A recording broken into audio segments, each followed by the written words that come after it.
The name of Mennonite starts by Mendocino. Delegates came from Canada searching land here in Mexico. You should sell this old red tractor. And they said, no, that's my favorite. You got all this equipment here.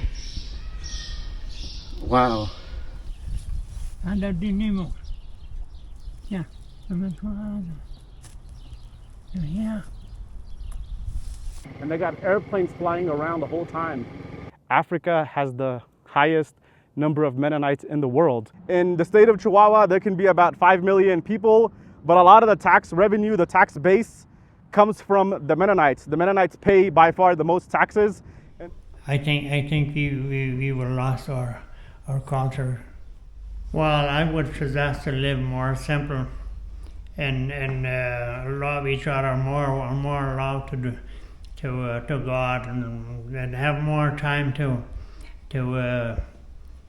the religion, not just money. The money, that's good to have a bit money when we need it, but I would just live more simple. Good afternoon from Ciudad Cuauhtémoc. We are here in Hotel Tarahumara. This is Tarahumara country, but today's video is about the Mennonites. If you do come to the city, you will see Mennonite businesses, but today a lot of them, like in many parts of the world, the Mennonites live kind of away from the city and on their land, usually doing agricultural things. But this is kind of like the city that they formed. Before them, this was basically nothing, and now the city is pretty big, pretty significant. A lot of commercial activity happens here. So here's the statue of a Mennonite man here in the center of town, or right near the center of town. And we're gonna get closer and look at the plaque. So they came to Mexico. Like in many other Mennonite communities, the Mennonites work. They have their overalls, and you can see basically a machete and some leaves or some trees, and they're coming here and working. So I think this was constructed 1995 to 1998. This is a dedication, the monument of the community of the Mennonites. This is, at that time, this was their 75th anniversary, but now we have more than 100 years. I think it's 102 years now, if I'm not mistaken, or 101 years. So it's telling us there's a town this way that's called Alvaro Obregón. Do not forget that name. That is a very crucial and important name, Alvaro Obregón. That was once the president of Mexico, and he is the person that gave the Mennonites permission to stay in this part of Mexico. So I'll get into the history a little bit later. We got 7 kilometers to get to the museum. So let's hope that they let us. Hopefully they let us film. He got his overalls on. This might be a Mennonite dude himself. Yeah, this is a Mennonite. So this road is, they should just call it Mennonite Road, Calle Mennonitas. Because a lot of this stuff that you see, a lot of these tractors, warehouses, companies, shops, service locations, they're all gonna be Mennonites. That's why you're seeing a lot of tractors. It's basically, I think a lot of them are owned by them. You see all this area is Mennonite country.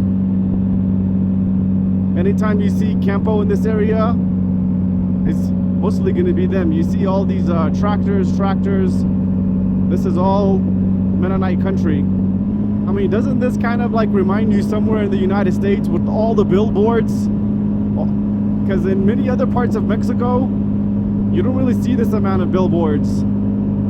But here, you just have billboards, companies advertising themselves on both sides. And you got all the American companies. KFC here, we passed Walmart. So look at all these tractors, this is their zone. And on that side, they're planting food. All of this you see is farm equipment. Attachments for the tractors, all of this area, farm equipment. This is the entrance to the Mennonite Museum, and it's gonna be right over here. They got a good number of tourists today. What does this remind you of? Somewhere in Pennsylvania, somewhere in Ohio? Let's go see. Take a look at this grass. Really reminds me of Ohio, where I have lived for the last 10 years.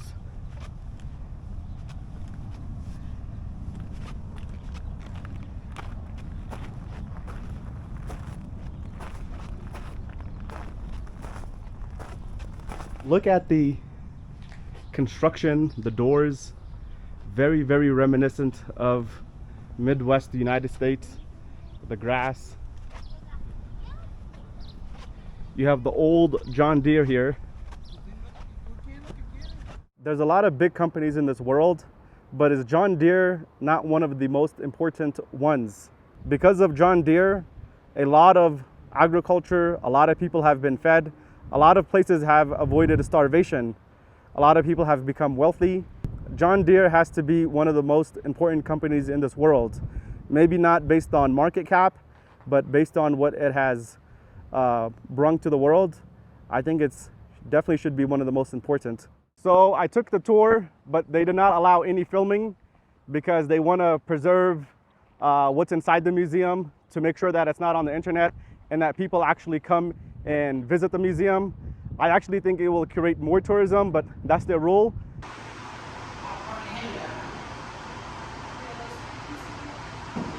Mennonites, 1922, last year celebrating 100 years.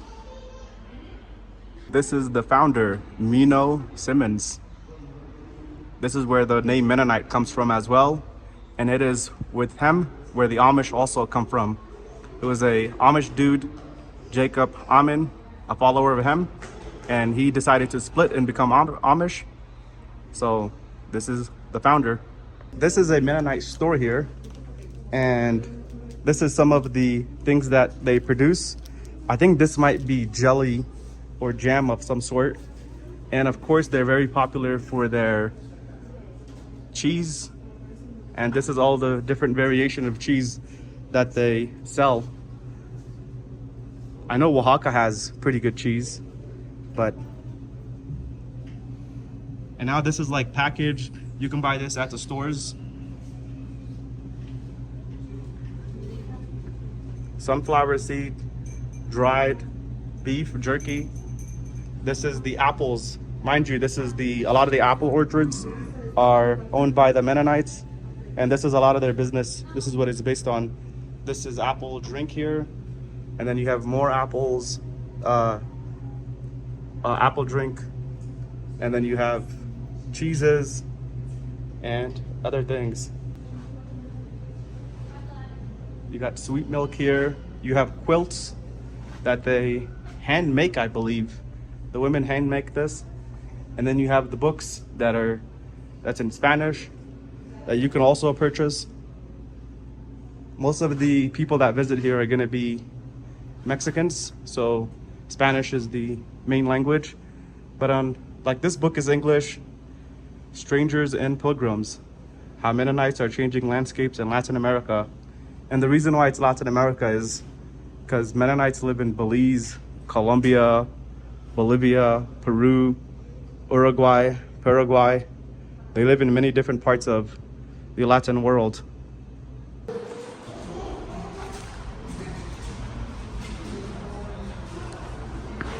So this is some of the things that I've learned.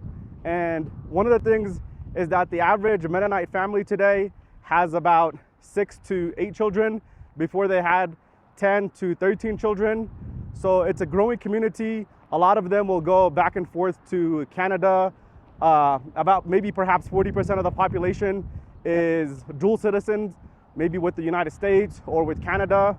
A lot of the people now, especially the conservatives, are going towards the Campeche, the south side of Mexico, the southern states where land is perhaps cheaper and they can get away from the wave of like modern Mennonites who are just now, what I can see, like some of the people that I've seen, they look like just regular Canadian American people. The dress, the culture, the technology is really not that different than of the modern world.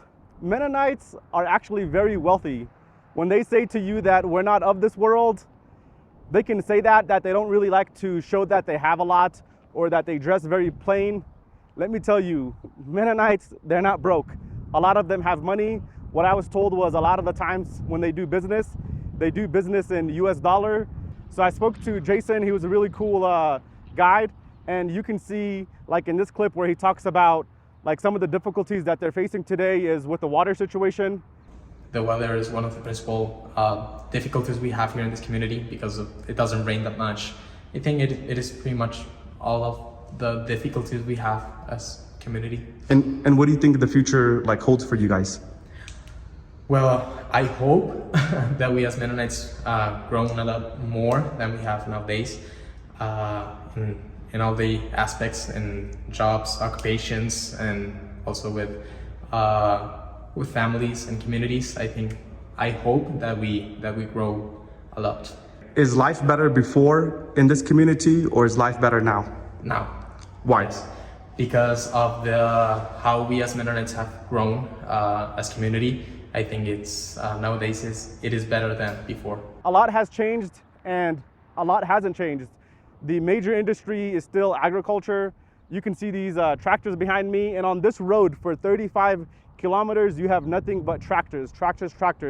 And what I was assuming was that these tractors are going to be sold to the Mexicans, but guess what? It's not. All of these businesses that's involved in the tractor business, they're just selling to other Mennonites. In the state of Chihuahua, there can be about 5 million people, but a lot of the tax revenue, the tax base, comes from the Mennonites. The Mennonites pay by far the most taxes, and this is why they have a favorable condition with the Mexican government, is that they actually pay taxes. So if they need to get things built, things done, they ask for it, and a lot of times they get it. So this is the outside of the museum, and this is some of the old equipment that they use. Of course, they don't use this equipment anymore, perhaps for like the last 40, 50 years. None of this stuff has been used. So yeah, they didn't want me filming, but I can say like the culture is still very American, very Western, the way of doing things.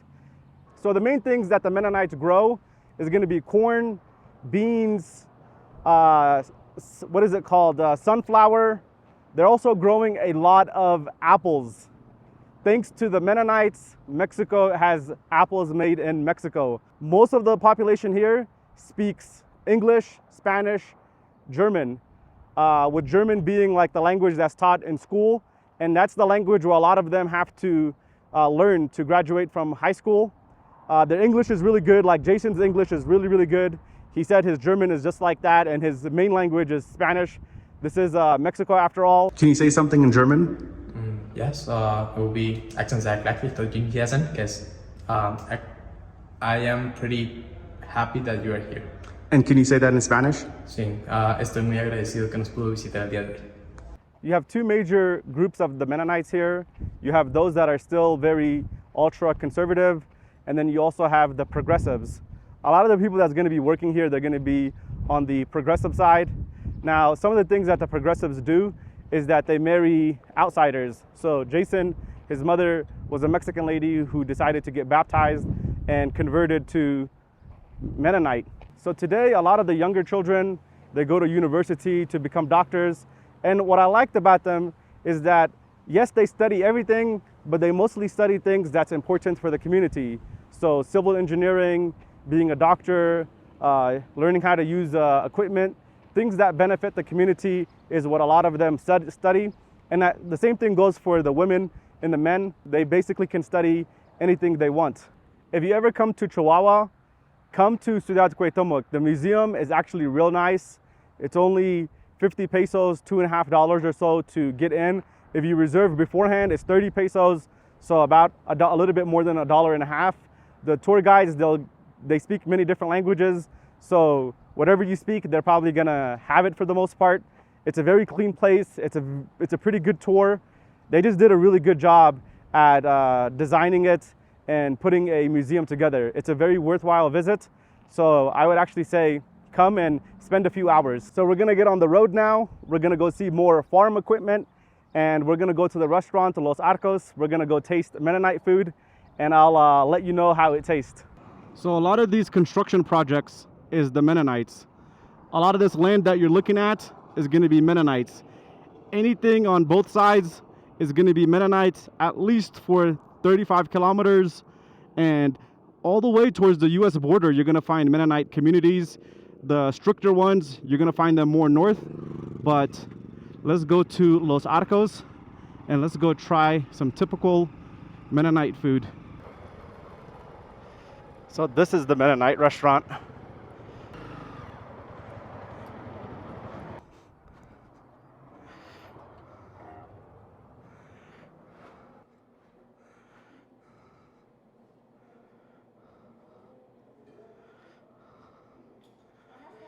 Buenas tardes, ¿cómo estás? Quiero comer algo muy típico Mennonitas.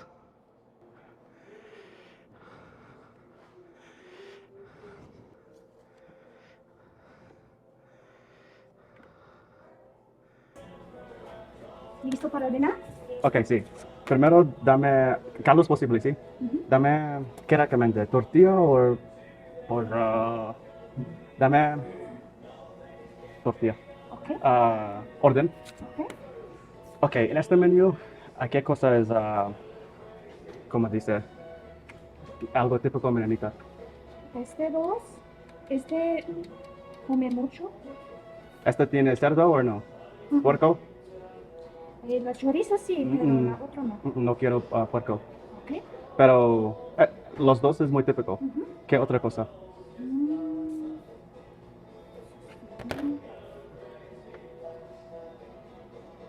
Caldo de pollo, fideos y caldo de papa y sopa de ejotes. Pero caldo de pollo también es muy menonita.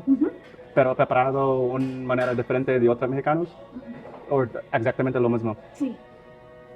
Okay, no. Dame pollo. The fritos. La tortilla no. No. Okay. So this is what they have at the Mennonite restaurant. They have many normal-looking things that you would find in the Mexican restaurants. Is basically what you'll find here. I think what she told me was the special was the caldo de pollo, the caldo de papa. That's kind of, or sopa de ejotes. That's kind of popular. They also have on this side, I went with this one without any pork. So she said this is pretty popular. Here it looks like an American diner, basically. I don't know why they have these things. Is it for privacy reasons? Like, I don't know what this is for, but this is pretty interesting. But basically got an American diner serving mostly Mexican, American kind of food. Caldo de pollo. Señora, tengo pregunta. ¿Este es qué? ¿Es para familia? Para la gente no ver? Sí, yo creo que sí. Oh, okay, you speak English, right? Little bit. Okay, Not much. so this is for like privacy. This is for like the families, or like a husband, wife, if they're going to eat. Sí. I think so. I don't. That's my mind, but I wanted to ask you. Yes. See, this is what it's for. Yes. That's interesting. Very cool. So this is my first meal. I'm gonna taste this and let you guys know. This is what I got as a main. This is my soup, and this is not soup. This is for the chips. And yes, this is a privacy thing. If there's like couples and they just want to eat in peace, this is what they have. And the other chair is like that too. But I guess if you're super tall, everybody can see. So this here is Mennonite empanadas, and I took a taste of this. I don't think it tastes all that good. Is this mostly cheese? It's normal.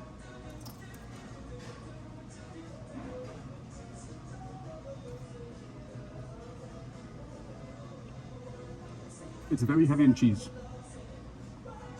I probably would not try this again, but because I ordered it, I'm gonna finish it. But it's just normal cheese. It's normal. So one thing I've noticed is that the Mennonites food is a lot more reasonably priced. Not a lot more, but It's very reasonably priced.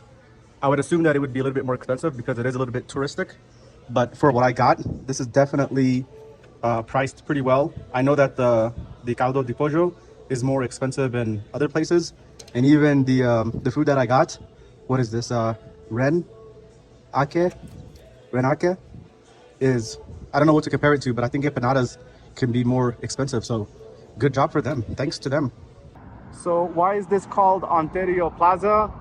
A lot of the Mennonites are from Canada, and all of this area here is called the Manitoba Mennonites. This is where the Mennonites that came from Manitoba, the state of Manitoba, this is where they live. There's 17,000 in this community. In the state of Chihuahua, there's 60,000, and in Mexico, there's 100,000. So I'm gonna go right there and show you guys why this place is wealthy and why this place is very important for Mexico. Do you guys see all of this farm equipment here? This tiny, small part of Chihuahua, the biggest state of Mexico, here in Ciudad Cuauhtémoc, produces more tax dollars than anywhere else in the state. And it is because of all of these tractors, the agricultural industry, the Mennonites. The reason why the government likes them, the reason why they have supported them for the last 100 years is because of all of this industry, because of all the things they produce in the apple industry, oats, corn, beans that they export and get US dollars. This is why Mexico really likes the Mennonites. All of this area here, 20 miles, more than 20 miles on each side, you're just gonna see industry, silos, things like this. But you got John Deere, you're gonna have Caterpillar in the area. These are just huge, this is huge machinery here. So same thing goes for that side. Every man has perhaps something different or something similar, but his clientele is other Mennonites. So on the other side of this fence, you have pipes. I don't know if they're gonna be used for like big buildings, but this is a piping business here.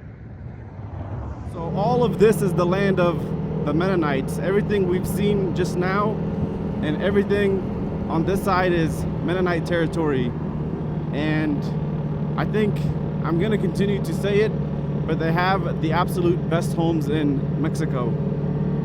And when I say best, I'm just talking about one community. Of course, there's people in many different states in Mexico that have bigger homes or more expensive homes, but just the amount of level development is extremely high here.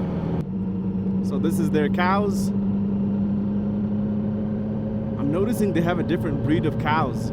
It's a typical American breed. I mean, you don't really see these in Mexico that often. Wondering if these are the railroads that they came on. That'd be very interesting.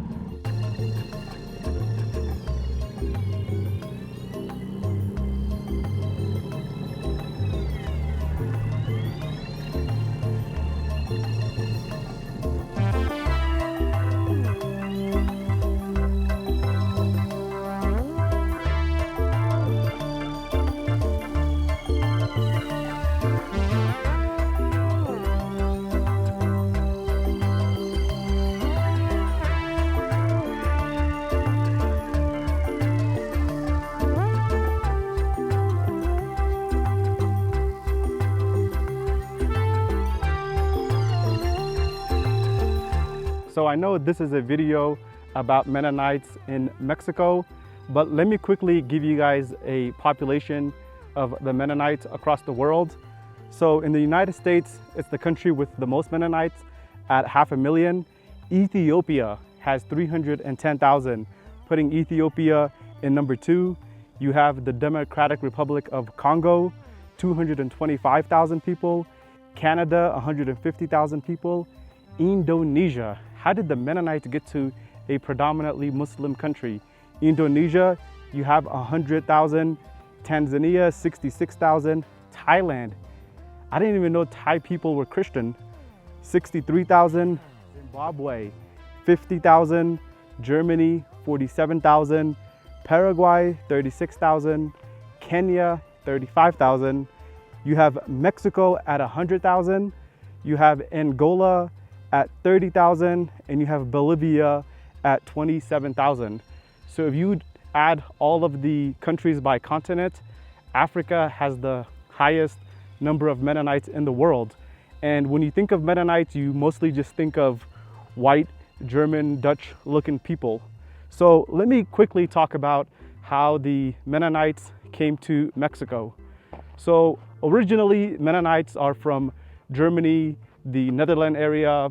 I guess they got prosecuted out of that place and they settled in Canada. Others settled in the United States, and the original land that they were given was actually free. So then in the early parts of the 1900s, you have Mexico. They want basically white settlement here in Mexico, and hopefully what the whites did for the United States and what they did for Canada, they want the same thing done for Mexico, which is to produce agriculture output and to just be industrious people, to not have any problems, not cause any problems. And that was the initial goal of why the Mennonites came to Mexico. One of the things the Mennonites want you to know is that they are a pacifist group of people. And what that means is they are nonviolent, they don't partake in war, they don't want anything to do with the military, and for the most part, they want to be left alone.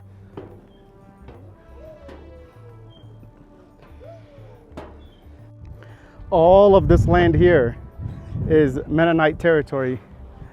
All of these fields, that's apple right there. This is where they cultivate corn. In the early 1920s, they were able to negotiate a special immigration through President Alvaro Obrador. And these are the four special things that they got. And I think no one else in Mexico has ever gotten before then and after then. One, they won't be forced into military service. Two, in no case will you be compelled to swear oath. I don't know exactly what that means, but maybe to testify, I'm not even sure what that means. Three, you can practice your religion any way as you please. No one in Mexico, no government, no one will bother you. Number four, you can teach your children however you want. You can do whatever you want with your children. You're not going to get any of the other things that Mexico requires that be taught to Mexican students based on the Mexican law that every child should get educated. And the fifth thing is you can use the land however you please. As long as you're doing it for good things, productive things, you will not be controlled by the government, interfered. The government will not interfere in any of your business doings and whatever you do on your land. What was the catalyst for Mexico wanting all of these Mennonites? Well, in the state of Chihuahua, you have a decimated population because of the revolution. You also have a decimated population because of influenza at the time, this diseases. So most of the cattle, most of the population died in the early 1900s. So you have all of this land that's in Chihuahua, and there's very few people here. You do have the indigenous people that probably roamed around this land, but you have very few people, and it was just a good opportunity for the Mennonites to come in. Now today, all of those factories, all of those shops that sell tractor equipment and production lines, it is all because of the Mennonites. I think of all of the states I have seen, all of the people that I have seen, the Mennonites probably produce the most per capita in Mexico of any single group. I'm sure the Lebanese produce a lot.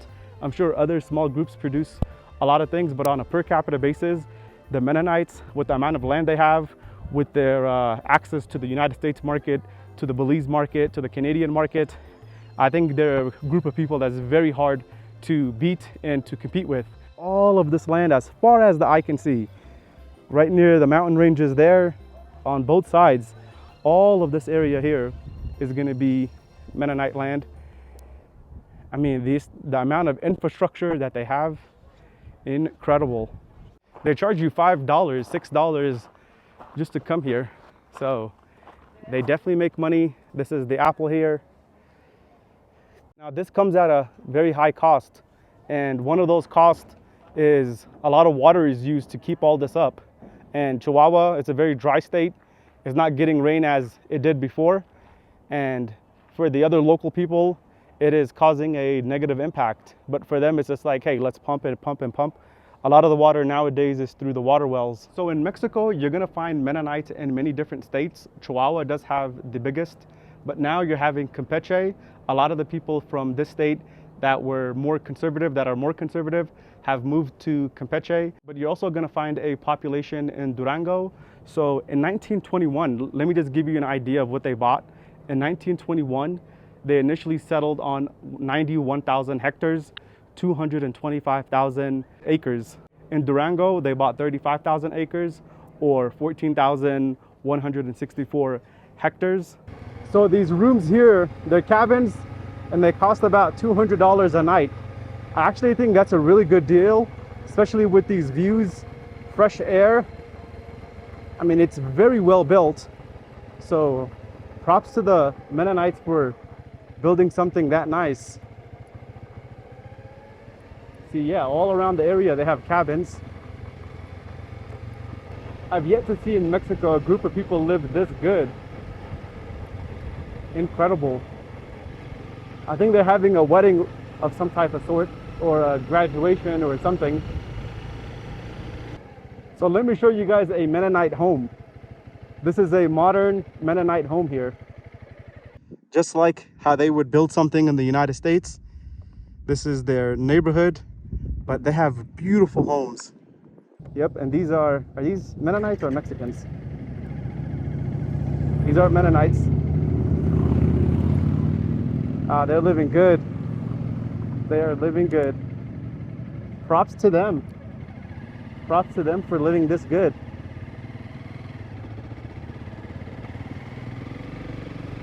So this is also a Mennonite home. This is a new home here. Look what they're building. They have a good amount of land and they just have really good construction. Take a look at the cows of the Mennonites. This is why they have money. It's definitely not a poor group of people. Very impressive. Very, very impressive. And these are like the cows you see in the United States. And they have a lot of hay. And even all the way on that backside is cows. They're gonna have a few Mexican people working on this side, but I think this is a feedlot. I'm not sure if the cows permanently live here, but interesting what they're doing. On this side, they have the silos. So whatever they produce, they can put it right here. So they have cows on this side. They have corn on this side. You might have the same owners, but whatever they do, they're making money. You can have a lot of cows. You have a lot of corn, beans, oats. But the thing to note, see, look, take a look. I mean, they have all of the equipment, they have all the machinery, and they're just planting. Their cows are not gonna be hungry anytime soon. So this right here is called a center pivot. They have water flowing on both sides. They're cultivating. Some of these sections you might have cows, but this is their land. Beautiful, isn't it? So these are the indigenous people. These are the Tarahumaras. And yes, they work for the Mennonites. So the pipes that we were looking at, they can be used for applications like this. Yep. So here's the pipes, and they're using it for agriculture. But I was noticing like a lot of waste. So here's a tractor, and he's just on his land doing something, either fumigating it or planting. Look, we're in the state of Chihuahua. It is not supposed to be this green. It is not natural for it to be this green. So what's happening is that a lot of water from under the ground is being used, and some of the local Mexican people, communities, are not liking that a lot of the water is being used by the Mennonites. Again, water is probably the most important resource in all of the world, but it is extremely important in this area. I mean, you have hundreds of thousands of acres in this area, where the land is cultivated, hundreds of thousands. It is super difficult to see here, but this might be 40 meters, or not 40 meters, 40 feet or so, all the way down. They're basically saving water over here. This is what keeps the United States running. It's the center pivots and huge tractor equipment. So then on this side, you're gonna have apples. All of this is apples. This, I believe, is gonna be corn. So this is what I'm talking about. We might get a better view over here. Here, you're gonna have all of this here is gonna be water. Water, water, water. And they dig it very deep. So I guess when times of like low amount of water, they still have water to plant. I can almost swear this is Ohio or somewhere in Kentucky. I can almost swear. So I think an airplane like this, I don't know if they're spraying the fields with an airplane like this. I mean, what other groups of people have airplanes in Mexico? Maybe like the mega farms, but a lot of silos to store their grains.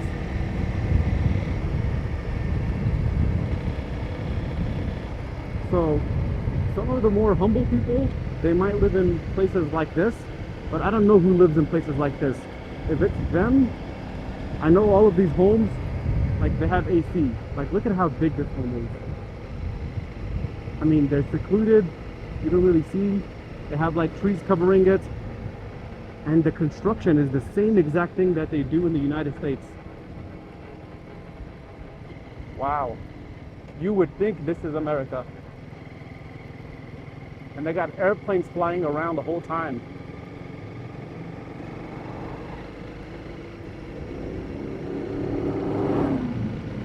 For example, like who in Mexico lives like this? Like this is just like a home in Texas or somewhere. They got a big home, they got a big yard, they got a pickup truck. And all of these homes are that way. And just behind their homes, they have more farmland. A lot of semi-trucks in this area, a lot of semi-trucks. So this is like one of their warehouses.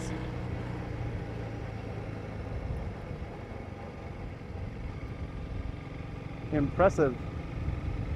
The other thing that I'm noticing is that there's a lot of new construction in this area. Lots and lots of new construction. Wow, they are living good. So this is residential oasis. So this is a gated community of them. The trash cans is just for them. And everybody has a pickup truck. Every single person has a pickup truck. They have a market here. I don't know if they're open. So you can get fruits, vegetables. This is the main road here. This is why they're wealthy. So this is where they buy and sell equipment. A lot of these places are going to be buy and sell equipment, buy and sell equipment. Buy and sell, buy and sell. Washing machines, pickup trucks, a lot of pickup trucks in this area, lots and lots of pickup trucks.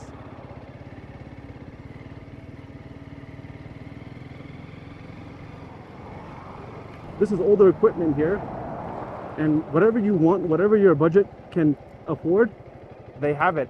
And that's a Mennonite lady there. Take a look.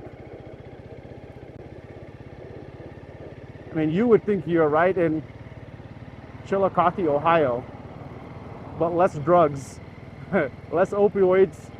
This is their pickup trucks. They have their Dodge. Look.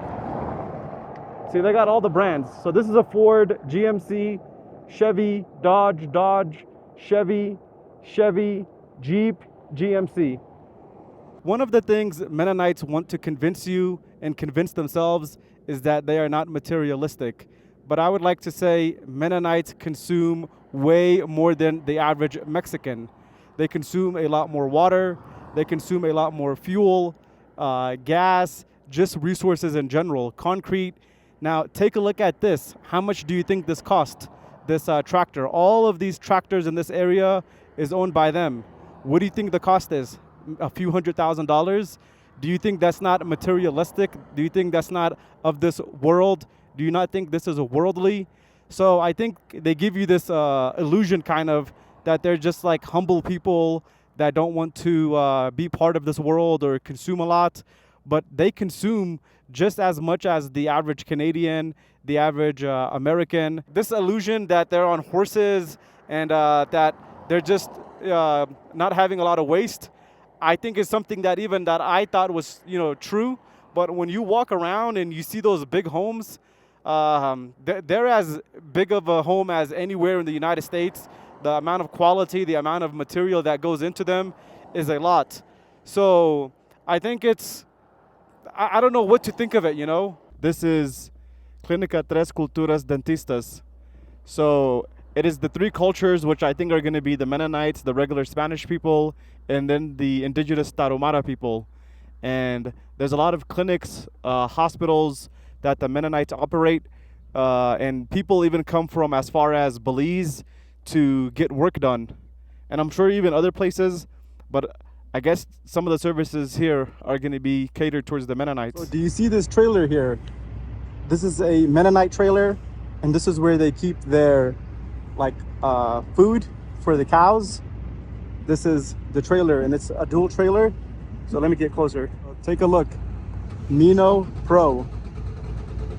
So this is alimento for the cows, and they use this for the milking cows.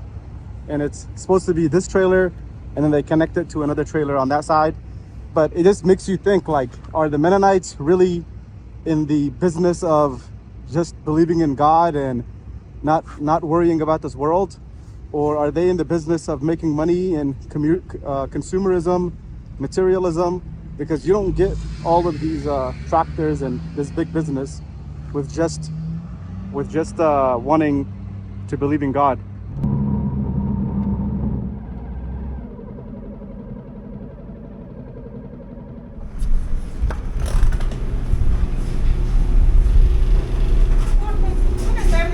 ¿Cómo está, señora? ¿A sus órdenes? Quiero aquí solo para llevar, ¿sí? Sí. Ok, dame. Yo no comer puerco o cerdo. ¿Qué tiene que no tiene puerco o cerdo? Esta es vegetariana. Entonces se la pongo mitad vegetariana, mitad camarón. Ya. Ok.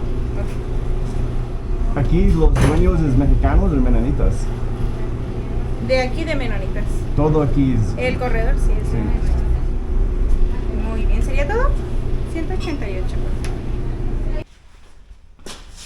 The name of Mennonite starts by Menossino. He made that big change of the Mennonite Church in Holland, 1537, and that is the reason when he was that he changed the system of the church was people who didn't pay attention about what government or say they was burned was, and he said. God say if you want to be a good people you can, if you not want that's God do not want obligate. The ship was brought from Russia to Canada, been searching for land. Delegates came from Canada searching land here in Mexico. Delegates arrived the first group here in San Antonio in 1922. But that was not Cuauhtémoc at that time. The name was San Antonio. The leaders who managed the firstborn in Mexico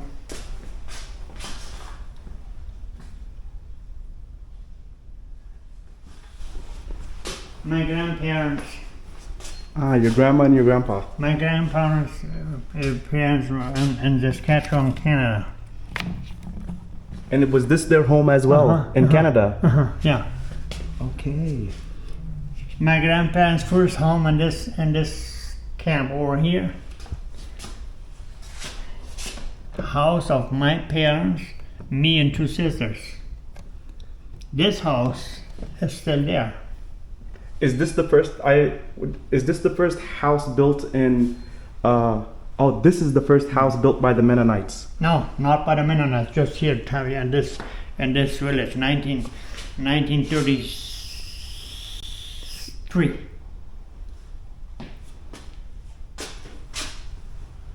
First registration, Mennonite here in Cuauhtemoc. This is a registration. Ah, okay. A birth certificate. Birth certificate. Do you also have another birth certificate there? Yeah, but that's in Canada. Ah, okay. The way they work. The horses. Now this is how you grew up, correct? Yeah. With the horses, and then you're driving.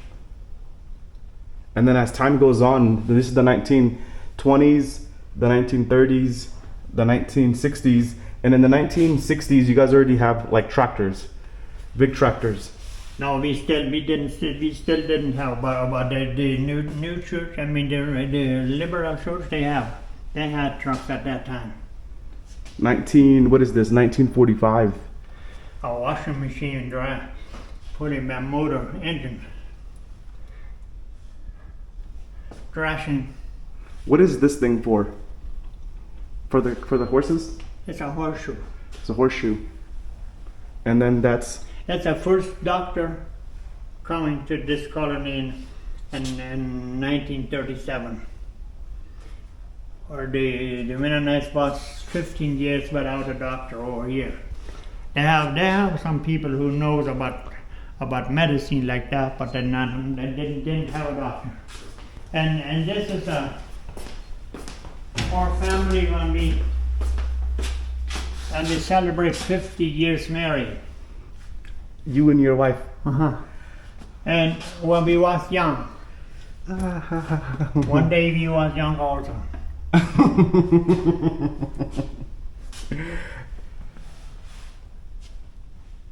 And these are your children.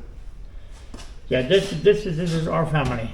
Me and my wife, 4 girls and 4 boys. Okay, 4 boys, 4 girls. Beautiful. And my parents also, and the parents of my wife. Okay. And then these are your grandchildren? Yeah. Super cool. And do all of your children live in this city or this town now? Do all of your children live here, or do they live in other countries? 3 of them, 3 families live in Colombia. Your children? Our children. Your children live in Colombia.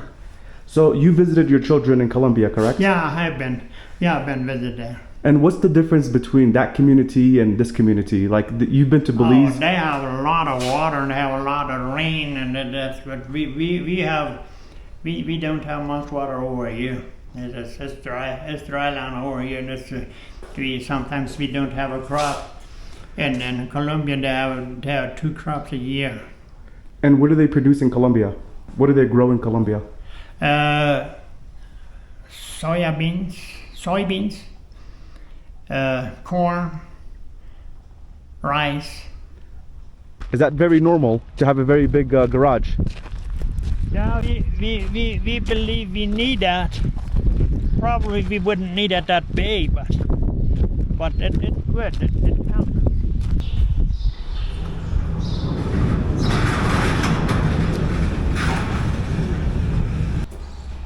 This is the old machine what I used to keep.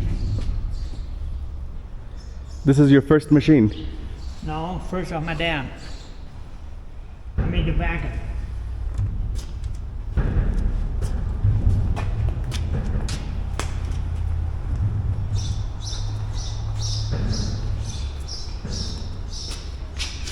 The buggy, next we drove 20 years after we married.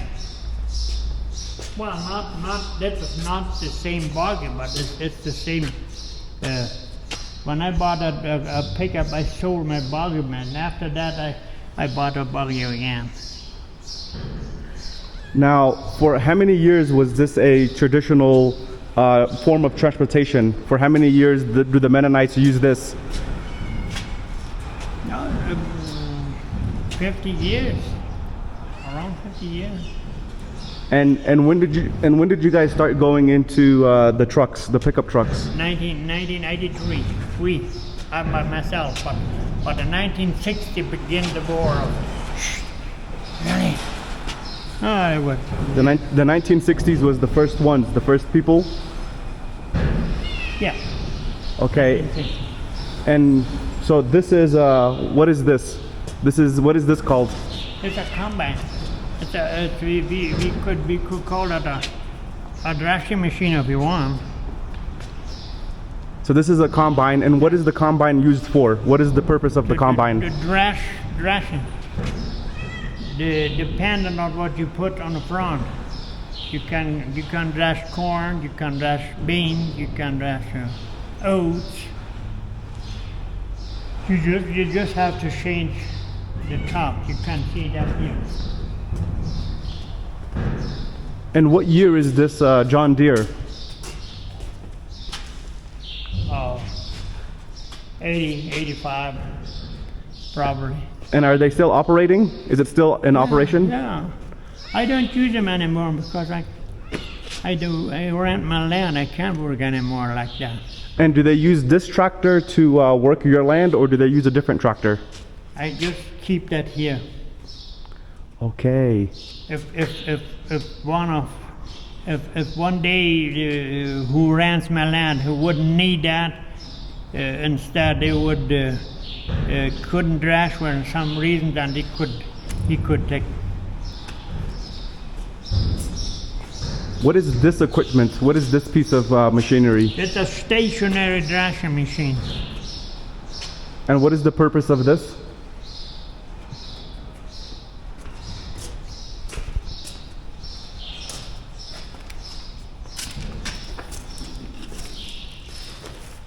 This is a big valve. You put the tractor away. Yeah, that's the reason why I have a big belt. The tractor has to be, the tractor has to be far away for fire, and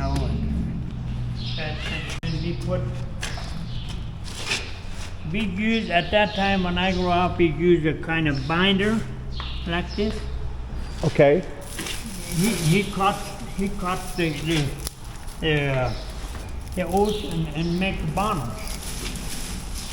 You see that here? Okay, wait. Ah, okay. Yeah, that's a thrashing machine, stationary. We had to bring the bonnets at home and thrash that. Now there's a machine thrash that on a field. You put that system on the front. Okay, so you're gonna connect this with this machine. And how do you guys lift this heavy machinery? What do you guys use to lift it all the way to the other side? How do you guys lift this? Pardon me? How do you guys lift this? How do you guys lift it? How do you guys put it on the... That's very easy. Just the machine by itself. They go down and then go ahead and that's very easy. Interesting. And then those are the old iron wheels. Okay, these are the old. Let's go see the iron wheels.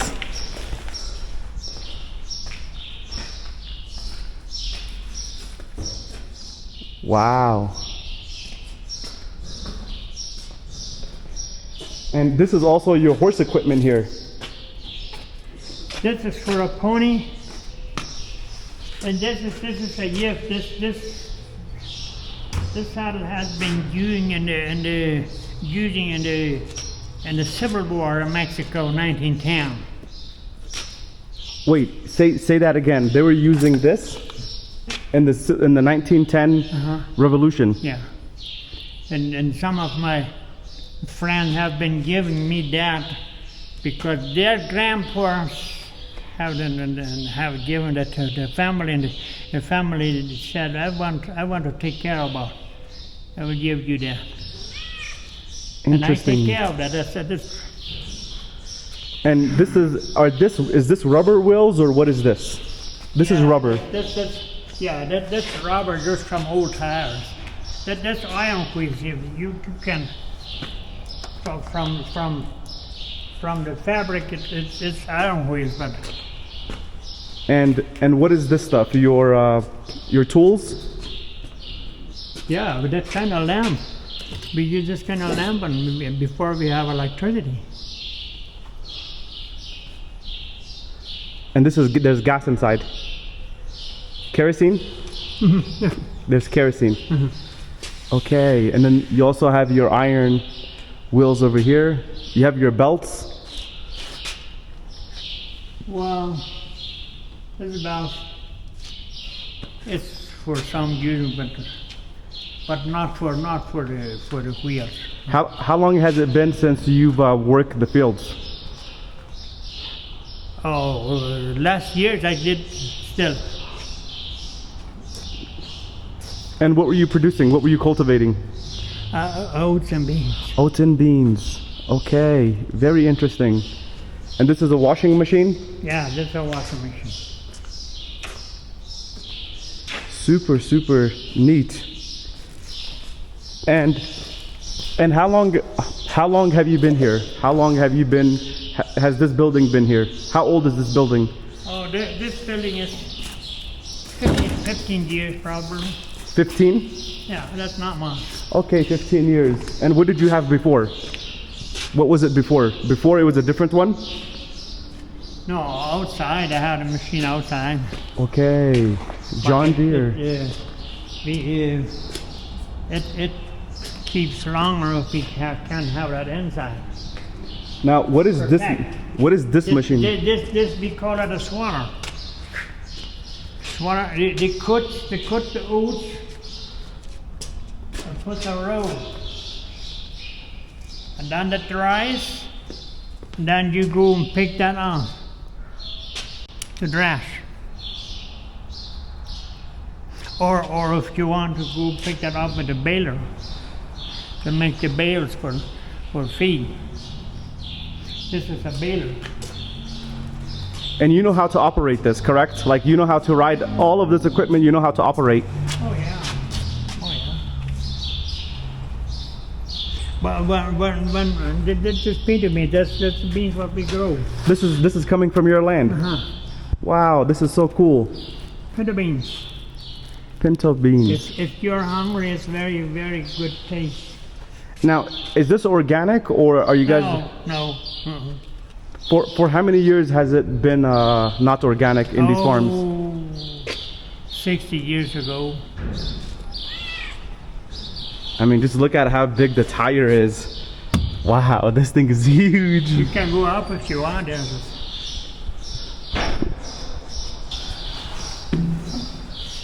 And that's his buggy. Wow. This is so neat. You just go in.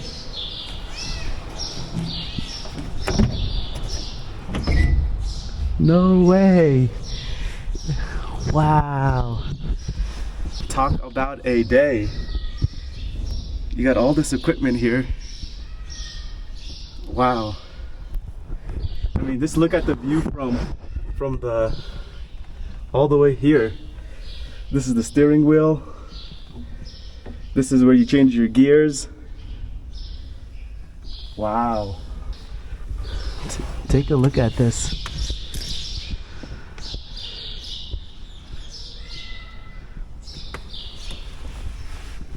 We got another gear shifter, all these knobs. You got the key here. Now this is actually where the things are, and then this is where the steering is. You're of course gonna have your pedals. Wow, you got big wheels. This is a super cool combine. And then you have to have your fire extinguisher. Now today, how much does a machine like this cost? $20,000. How many? 20,000. 20,000. $20,000. ¿Y nuevo? 120. 120. Sí. It's expensive. Fácil. A lo mejor hasta más, quién sabe. Now, the new combines is mostly computer, correct? It's very advanced. Now, do you guys also like have the technology to fix it when it breaks? The new Well, tractors. The new ones, yeah, we have to see people who have the collars, but this one, no, we picked up ourselves. Okay. And how did you learn all of this mechanical skills? Did you go to school? Well, we never learned that. If something needs to repair, you just take your keys and you go and hammer and you go and find out. Nobody have learned that at the college, huh? And But then at home, when Dad fixed put the horseshoes on the feet on the horses, and then we learned.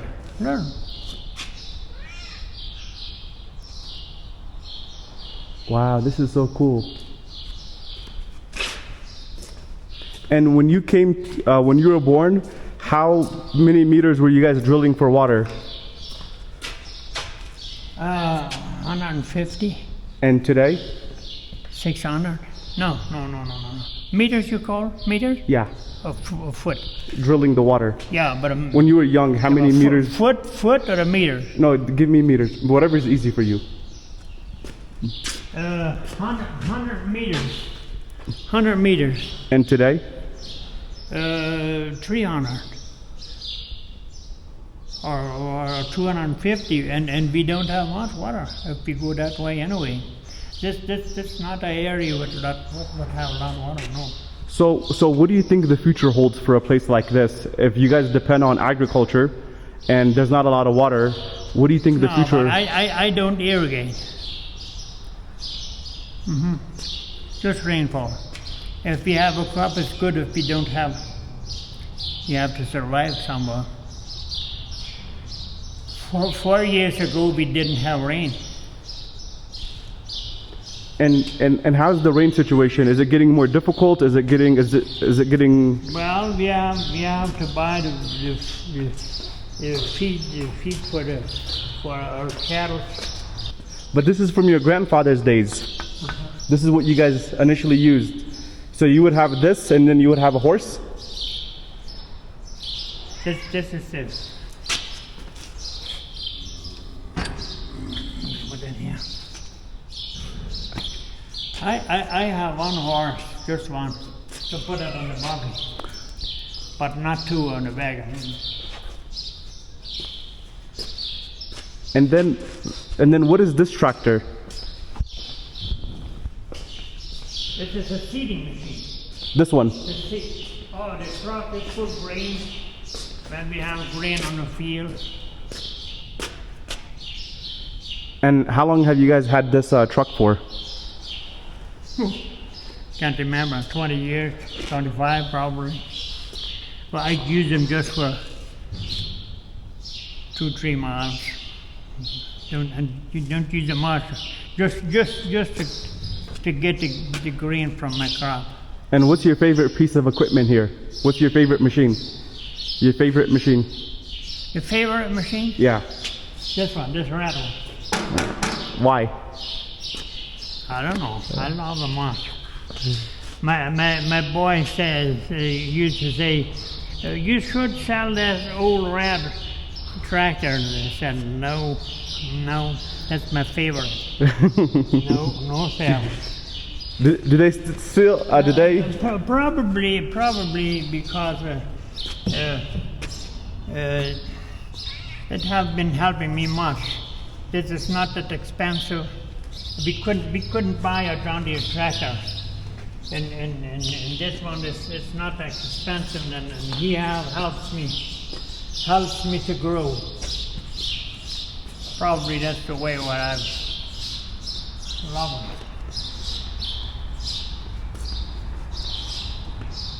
Now this is the John Deere. Yeah, it's more expensive. Milking room. Okay. Milking 50 cows when our folks wasn't home. But I can't do that anymore. Our folks are going away, and I can't milk. I can just some cattle, meat cattle. What about the young people? You said you rent your land to someone. Why doesn't your children work the land? Are they not in farming? Oh, they have orchards, apple orchards, and they have a lot of work. They don't want that. Now, one of the questions I have is here in for the Mennonites, like when you first came, your father had some land, right? And then that land had to be divided with your brothers and siblings, correct? No, that was. I bought that. You bought this? Yeah, when my parents moved to Paraguay, then I bought that. Expensive, but I wouldn't. When my parents passed away, he have land in Paraguay, and then we sold that land over and split that. Now you've also been to Paraguay, right? Yeah. And how's the living situation there? Like, where's for the Mennonites, where do you think it's like between Colombia, Paraguay, what country do you think has the best quality of living? Well, it's very similar. It's very similar. I wouldn't. Well, I probably Colombian. No, that's very similar. They have rainfall of both countries.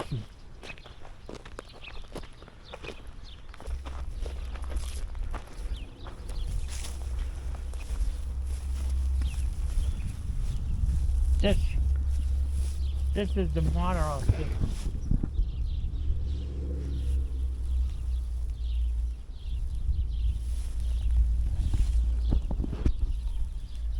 I'm coming.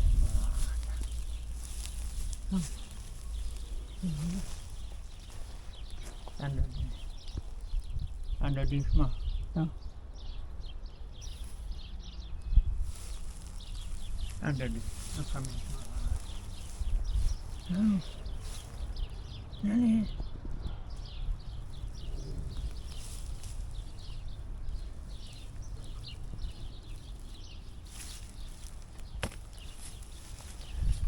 Under the Nemo. Yeah. Yeah. Ah, that's so cool. How old is this horse? 1 year. And this one? 6 years. And this is the first baby? No, yeah, it's the first, yeah. It's a strong, looks very healthy. Looks very healthy. Yeah. And back there is where you cultivate, yeah. and right now you're saying you're cultivating oats. We are waiting for it needs to rain. We need rain. We wouldn't see the oat before if it would rain. Is life better before or is life better now?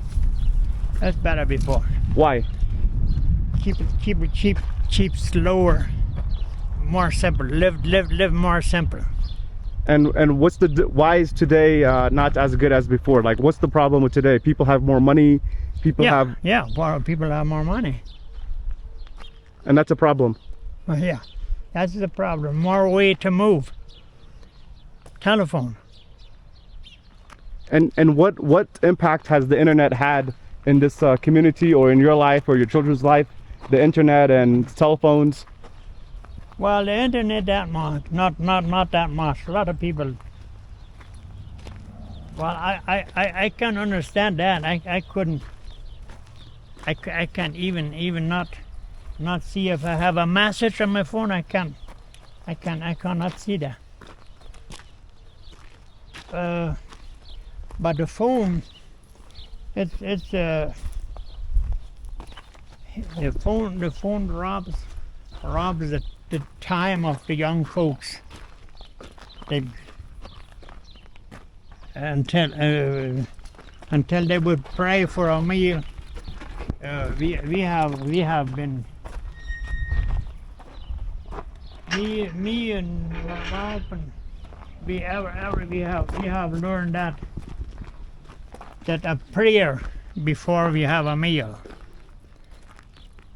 The young folks, they have a prayer with the phone, and then they begin to eat, and they still play with. And that's not good. They don't even enjoy the food. If you can change one thing in Mexico, what would you change? More truth.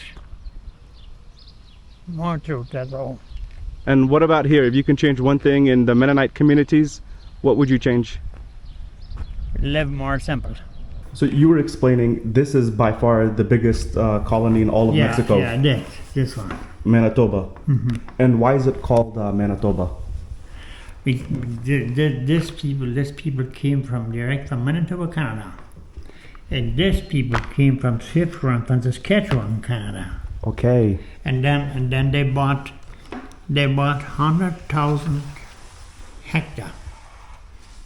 I don't know where you are learning hectares or acres. 250,000 acres. Yeah. About. Yeah. That's what they bought. And they split that in two colonies. This one came from Saskatchewan, and this came from Manitoba. And then there's 60,000 and 40,000. People. No. Hectares. Hectares. Okay, so 60 for Manitoba, and then 40 gets the SWIFT. Now, one of the questions I wanted to ask you was how, like, when you guys purchased this land, how was it divided by the family? Like, how did you guys decide what was going to be given to what family, and how was it like? Well, when they decide to move, at first they was searching for from Mexican government to let them emigrate to Mexico. But when they have the permit, then they was searching for land, and then they bought the land. But people who had money, rich people, not all rich people, but the rich people did loan the money to the church. And the church tell you can't tell me how much land you can buy. If you cannot buy, the colony will help you, but have that much, because they split it on 50 hectares for family who has money. People who didn't have money, well, they let them have 20, not 50, even 10, that much as you have. I mean, if you don't have money, we let you have 10. If you have little bit money that you can pay 10, then we will let you 10, and then that way you will have 20. The church was helping, but the rich people didn't loan the money direct on people who didn't have money. Then they bought this big piece of land, and then people could come and strive and how much they can, how much they want. They couldn't at first. They couldn't have not more than 160 acres of land. That could be 60 hectares like that. I think so. Yeah. Around 60 hectares. But they didn't want. The church didn't want that one rich people can buy big pieces of land. You help to the poor people can have also land, but they didn't. The rich people didn't want to loan the money on poor people, and they loaned that on the church, and the church give the credit, and that's the way how that's been working. But after the years, some people didn't want to be farmers. They wouldn't rather they wouldn't be industrial. It was the first 30 years it didn't bring much money over here, this farming on this place. It didn't have much rain, and they didn't have power to prepare the land deep. It's hard land over here. It's hard but horses and no, they couldn't prepare very well the land. And then when it rains, the waters go away. Floods. But when after they couldn't save like you do, and then they couldn't buy a kind of tractors, and they could prepare the land. And when it rains, the water stays on the field, and that way they'd have the bigger crops. But at first they couldn't have that. They couldn't have that much. They didn't have power to prepare deep the land to save the water. That was one of the reasons it didn't bring much money. And then they sold their land, what they have paid already. They sold that to people who have money, more rich people. And that is today. It's worked very, very different. We have a lot of people that are not farmers. I mean, one of the things I have noticed being in this area is a lot of people here, they're not farming at all. They're more so in other industries. A lot of people are mechanics. A lot of people have other workshops. A lot of people are in the construction business. So it seems like some people are in the hotel business. Some people are in the restaurant business. Some people are in... Oh yeah, that's business. That's very much business. And that's what I told you. A lot of people, they are not more farmers in a way. And I wanted to ask, like growing up, you grew up in the 1940s, you grew up in the 1950s. How was it growing up? How was life? How was this town? It was good. It was very quiet. I don't know how would I call you that, but we didn't have electricity. We didn't have an auto. We did drive horse and buggy. I have still a horse and buggy to remember to let my grandchildren like that. I have that still. Here? Yeah, but we don't use that just once in a while, just to show the grandchildren how it has been working. But yeah, that's what I did. I have bought my first pickup 1983. 40 years? 18 years after married, we still drew a horse and buggy. Me and my wife married in 1965. In 1983, I bought my first pickup.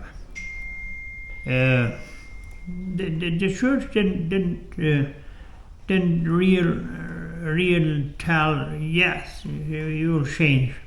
But people change and change more and more and more. At that time, the preachers didn't tell anymore about pickups or not pickups. They didn't. They leave that. But they never made a. I don't know how would I call that. They never told. We can have pickups. Before it was a reason, this kind of reason that we didn't have, and they didn't even explain that, never. But I don't need to really explain. But if I have an order, I need to know why would I have that order, where from. And if I would leave this kind of order, I would need to tell the people why and why not. if it 50 years ago, if it was a sin, if it real was a sin, it would still be a sin. that's I used to say that's a homemade a homemade decree. Well, I don't like. I love my church and I love God, and it's my system. But well, we can see, we are humans. We can see that in the colonies happen very much. Things that are not good. I have been growing up at this kind of change, and I don't love that to make a change without an explain. Like I've been telling you, if it was a sin to have a tractor with rubber tires 60, 80 years ago when I grew up, it was a sin. If it really was a sin, it would still be a sin. But I don't think it was a sin. Now, what I've been thinking, the church is keep quiet. The preachers even have a new tractor, new pickup like that. Well, last year we celebrate 100 years Mennonites in Mexico. I would have think that the church would have different. I was not an organizer for the event, but I would have that the preachers would have a good explaining since they grew up like I grew up. And the reason what that at that time, the reason that today, and tell the people, no lift up. Okay, we will have tractors, rubber tires, and we will have electricity, we will have pickup, but we will live simple, live simple, not that high. Even if you have money, you don't do that. That's my thing, but they didn't. You know, like I can understand like a pickup truck. I can understand someone needing a pickup truck, but a lot of the pickup trucks I see here are brand new, super high end, super luxurious, super expensive. So it's not even a pickup truck for work anymore. It's a pickup truck for status. Like when I look at the pickup truck, even personally, I say, wow, that's super nice. Wow, that's so big. That's so, is excess, is more than what a person could need.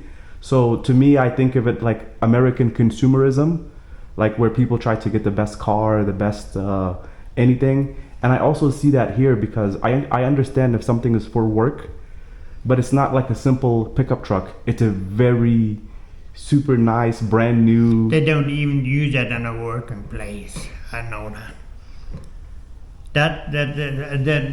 That's what I always used to tell the people. Like, okay, let's have a pickup, let's have electricity, but let's live simple, the simple way. We don't need that big expensive pickups, and we need that, not that fancy houses. The roots are growing since they have immigrated. Well, there was the kind of fancy houses they had in Russia also. The Mennonites are kind of people. They're working hard, and a lot of them do take care of their money, but they want more and more and more and more. What I think that's not the way what Christians should live. No, I am not agree with that. But Well, if I talk to the people that I'm not agree with that, and they say, well, God is not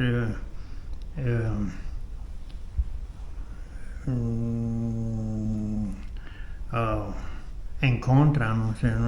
God is not. He wanted you have order. Yeah, I know that, but to have that cleaned up, we don't need that kind of houses. Because when I visited the museum yesterday, the homes were very simple, like a bed. People share the bed. The girls share the bed. People have like a very simple clothing, simple life. My house is built on a 1939. This one. Where I'm born. No, not this room. Not the garage also, but the house up there where I've been born. It's built in 1939. We have make a covered. We have a fix it up. I mean, we have to keep care that they wouldn't break down. But we have not that fancy, and also sometimes I think that is even not good. What is your memorable moments growing up in this area?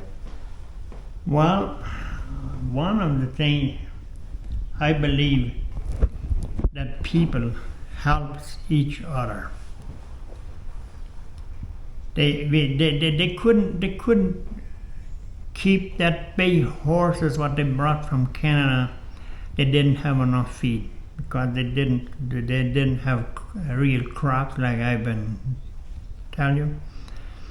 And then they killed that big horses or sold out like that, and 3-4 farmers together bought a kind of tractor and made them work in 24 hours a day, changing with the drivers.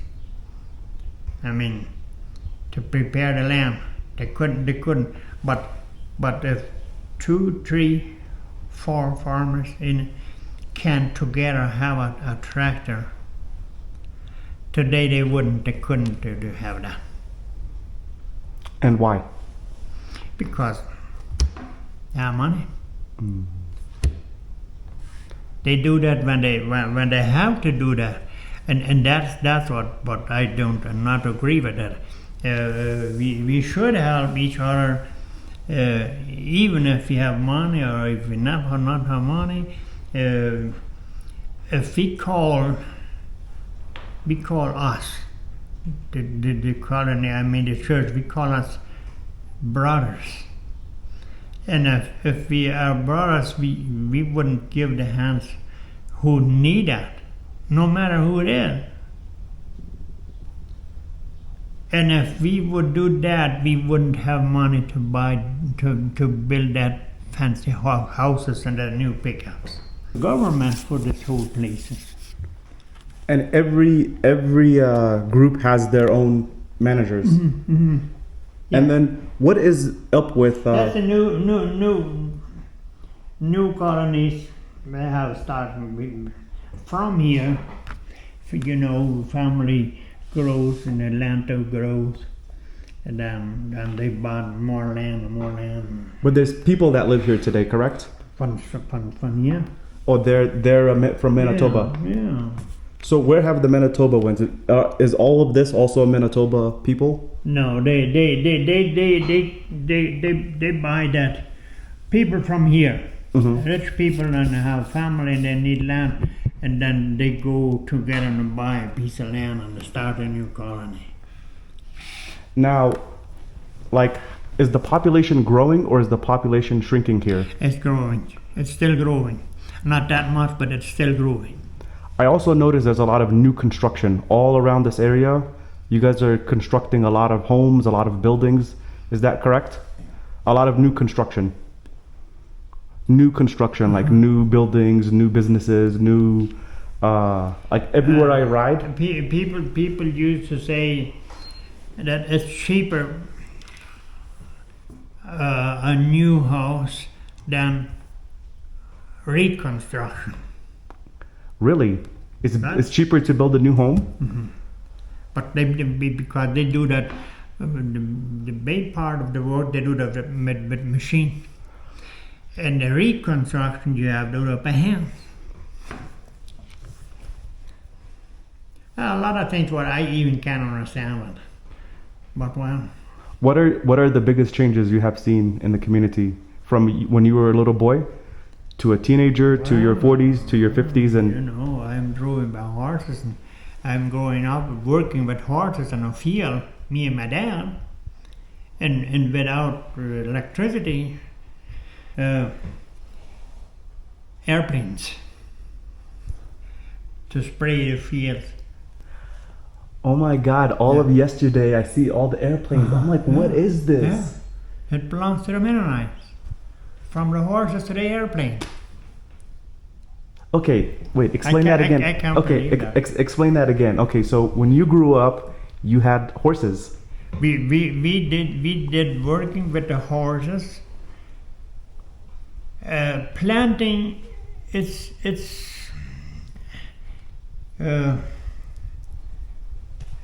easier. When I grew up, when I was 10 years old, my dad bought a small tractor. He could buy a small tractor on credit. They give him credit, and he bought a small.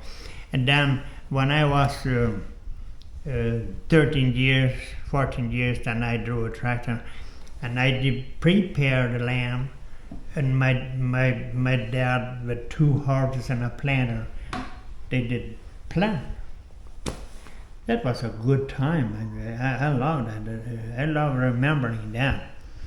And after that came, I call it a war. When some people begin to change from iron wheels to the rubber tires. But when I grew up, I grew up with the tractor with the iron wheels.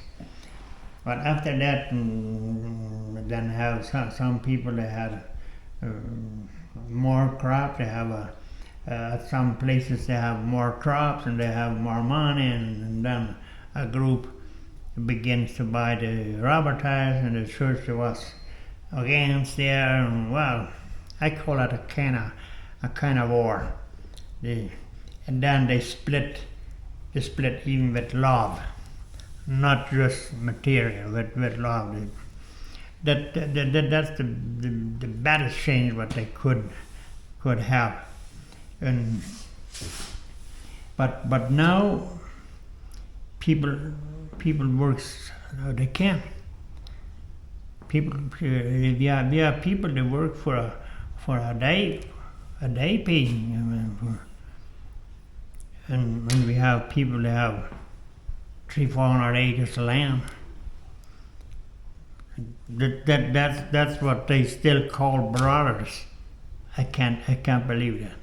I can't. You guys have a lot of pilots to operate the airplanes. A lot of people go to school to learn how to operate the airplane. Well, they use that for spraying. That's for a field. That's not that I'm not against with that, but that lot change. That lot changing. Why? We didn't need to have planes in our, but the Mennonites want that all. I want. That's wrong. That's wrong. For my vision, it's wrong. It's wrong. But there are good things also, because like I was telling you, starting to telling you when we have a crop in November, then the government, Mennonite government, asks to give some from our crops to bring that to the hills, to the poor Indians. Well, that's a good thing. That's the thing why I agree with that. That's the way. But I don't. See. Okay, so you guys actually do a lot of like helpful things for the community by giving like food to the Taromaras. Yeah. And they have handling places where the child can stay. I don't know how would you call that. Orphan? orphans.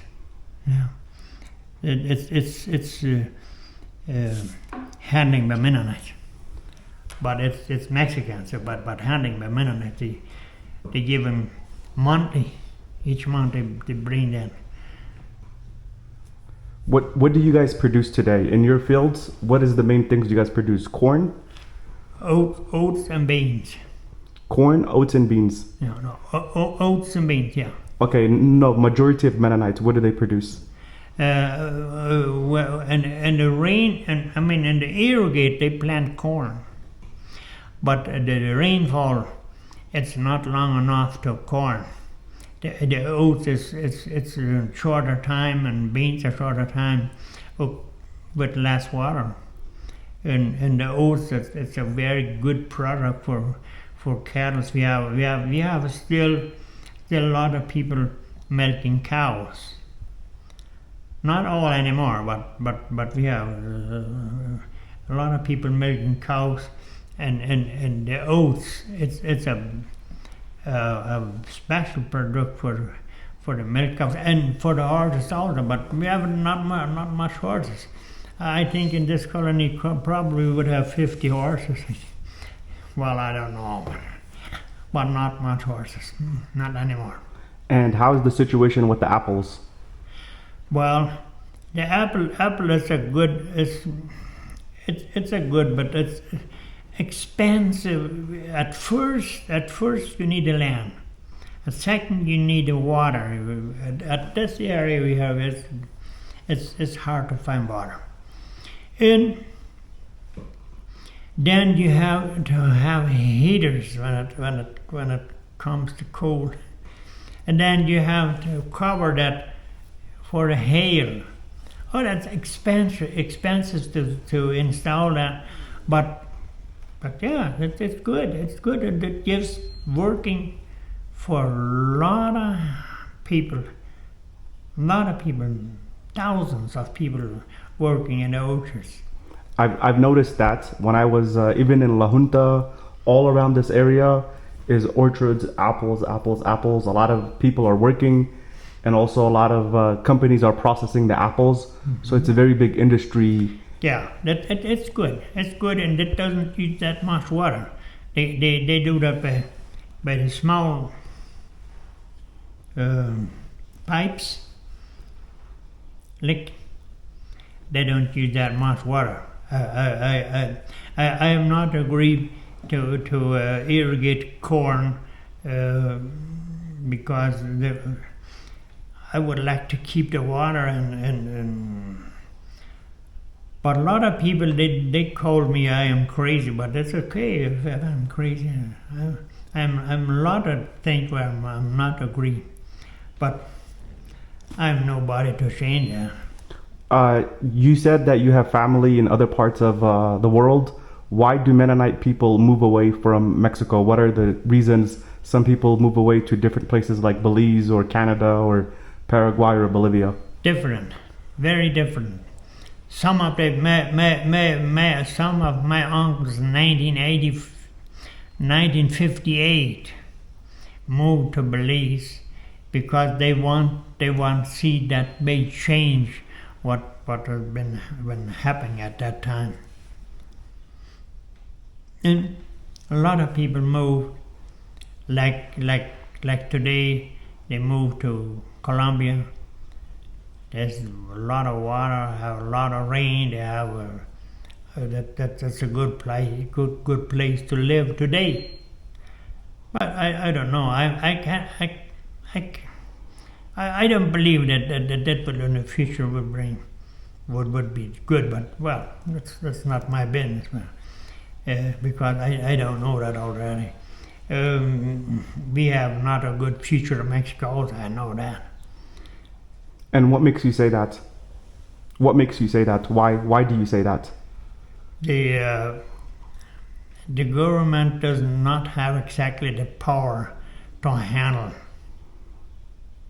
the folk. I know that. I know that. I am also trying to reading a newspaper from Mexican newspaper and listening radio. Well, we know the reason is if we would fly that up, God would not allow that in the future. I don't know how long, but he will. All that has always happened during the world, when people is still not paying attention of the word of God, then God do something with them, and that's what He can do. I don't know when, and that's not my business. That's God's business. He'll know. He will know why and when all that. That's not my. I just have to ask Him to keep simple. What are the main industries of the Mennonites today in Chihuahua? So you said agriculture. What other main industries do you guys have? Agriculture, apples. What other things are you guys in? Today they have a lot of industry to fabric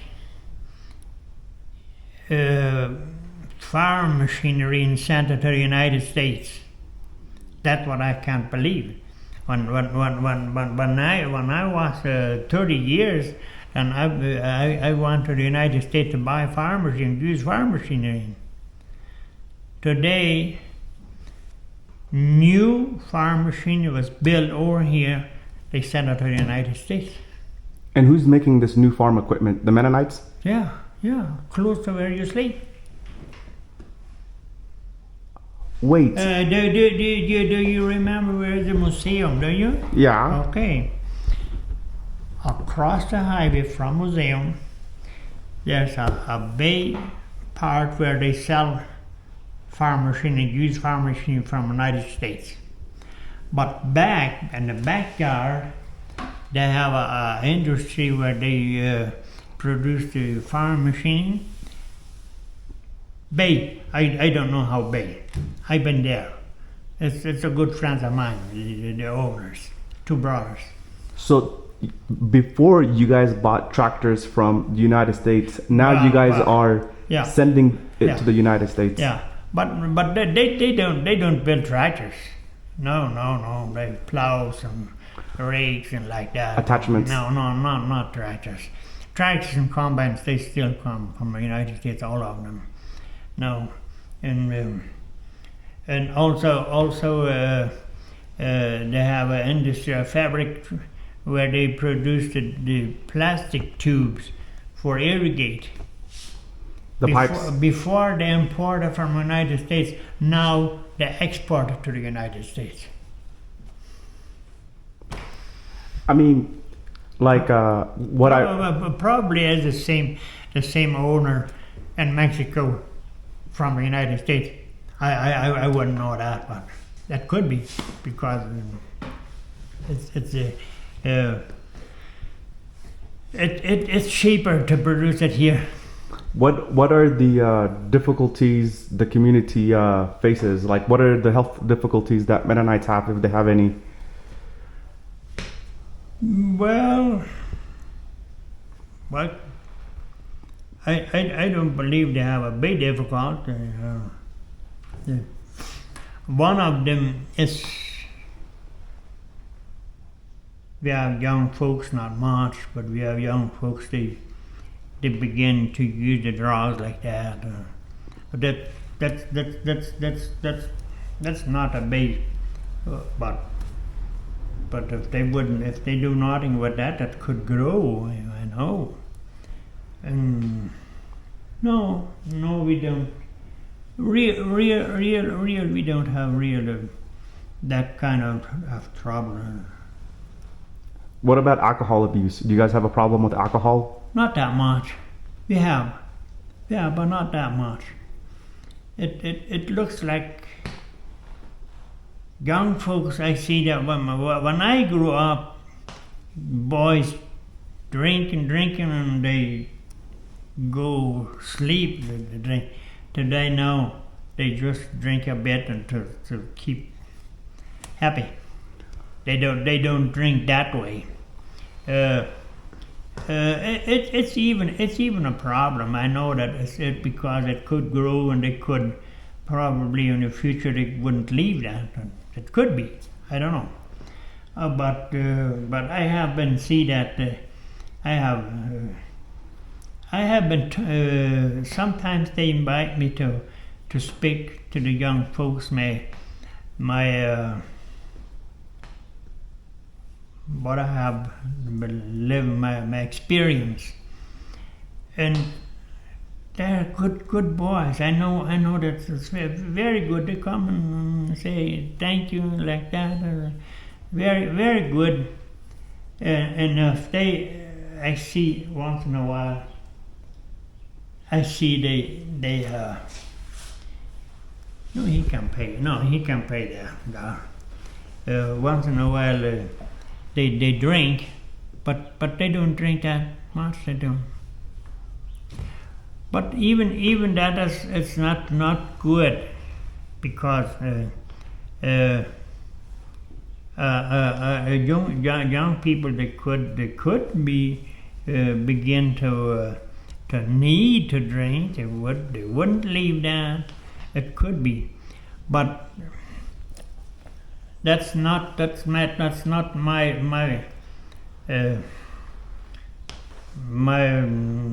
that I have to talk to the young folk. But if they ask me, I do.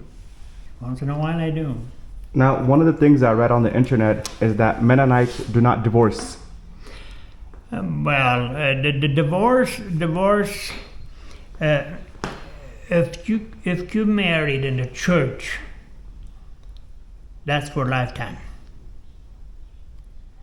The divorce, it's in the world, it's in the government. That's not in God. If you do believe you would need a divorce, you don't marry in the church. At the church, the Bible said it's lifetime. At the church, it's lifetime. But if you want to marry it outside you marry just by the government office, and if you can't understand each other, you have a divorce.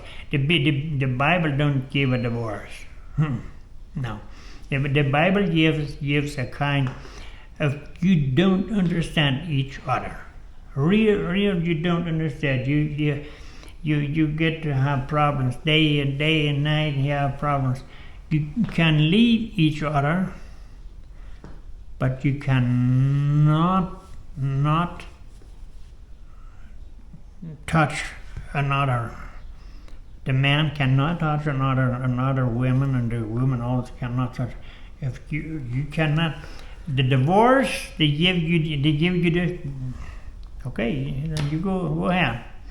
The church said if you can't understand each other, you can leave each other. But if you would take another person, the church would excommunicate. Okay, so one of the things I read on the internet was the foot washing. What is foot washing? What does that mean?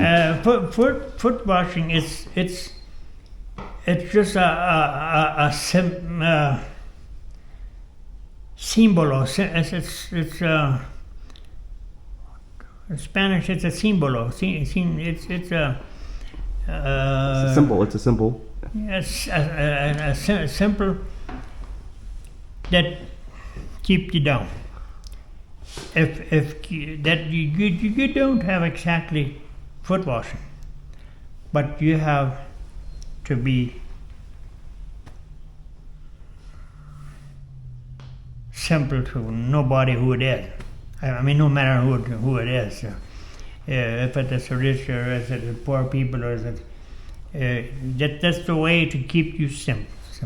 What are some of the things about this community that someone gets? What are some of the reasons someone gets excommunicated?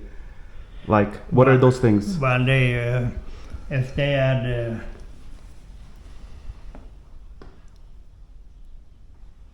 if you cheat on your wife or you cheat on your husband, infidelity. Yeah, and then a church accumulate they out, but they can't come. They can come back, they can come again, but they need to ask for forgiving the church, God. Okay, so you have infidelity. What other things you have that excommunicate someone from the church? No, it would be the only, or if they would man by man, or well that way. But no, that's the only thing. They wouldn't excommunicate them. No. So it's very difficult to get excommunicated. It's very difficult. It's very difficult, and they used to say that if the church excommunicate you to out, that's like the church give him to the devil, and then that is a lot of people are very angry about that. Well, this a kind of rules what in the Bible that's not homemade, like the iron wheels and like the pickups and the electricity. It comes to the Bible. You have to be fitted.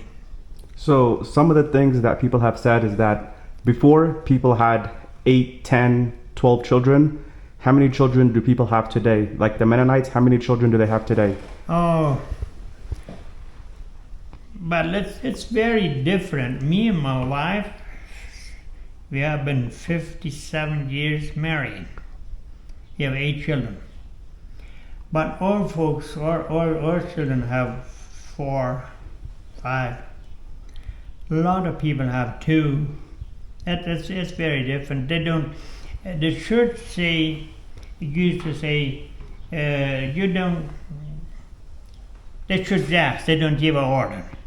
They should ask. You shouldn't use some stuff to keep it away. You better with prayers, and then you keep you away. And that you don't have that much children. I mean, but that's not an order. It's a suggestion. Don't use contraceptives, condoms, pills. Yeah. Don't use that. You better with prayer together with your wife together. You making, and then we will keep us away. Now, why do you think before, people had 10 children, now some people have 6, 4, 3? Why do you think the number has gone down, the number of children? Well, I think this, but nobody is telling that. But I think they use that. Yeah, that's what I think. But nobody ask him, and if I would ask, I would say, that's not your business. But why do the people, the couples, the men and the women, why don't they want many children like their siblings or their fathers or their grandparents generation? Why don't the new generation want many children? Why do they only want 2 or 3 or 4?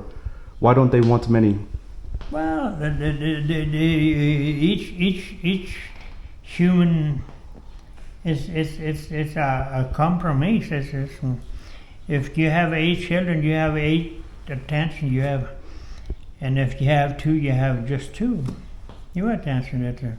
Well, that's one reason. But the other reason is that it is expensive to give them education and to growing up, and then they want to make life easier.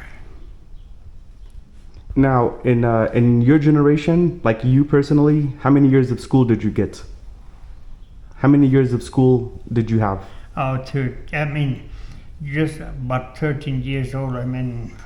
From 6 to 13, no more. And your wife?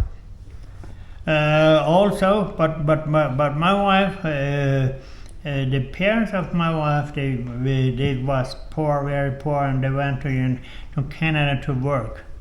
When she was a little girl, they have 5 years school in Canada, and but also with the same years until 12 years, no more.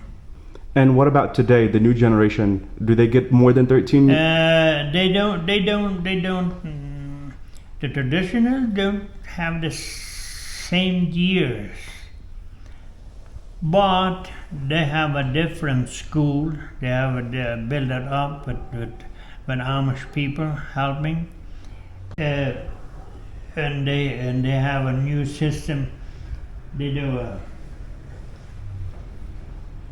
learn more, much more. When I went to school, one teacher have 60 children, school children. Today, we don't allow more than 20. And then they learn much more in the same years. And after if they want to have more schools, the liberal church and different churches, there's an opportunity. The church is not mixing it with that. If you want to go to high school, that's your problem. I've met some children in the museum, Mennonite children, that they are in university. They study in university. Mm-hmm. They study like engineering or doctor or like yeah. So I thought it was 13 years, but I found out it's actually some people they even become doctors. No. They go to the next places too. The liberal church have a secondary and high school, but after that you have to go to other places like Canada, United States, Chihuahua. They can go, but a lot of people that don't agree with that. Well, also myself, I wouldn't like that. This is changing the mind. If they come back, that's not more the same people. They have another cheap.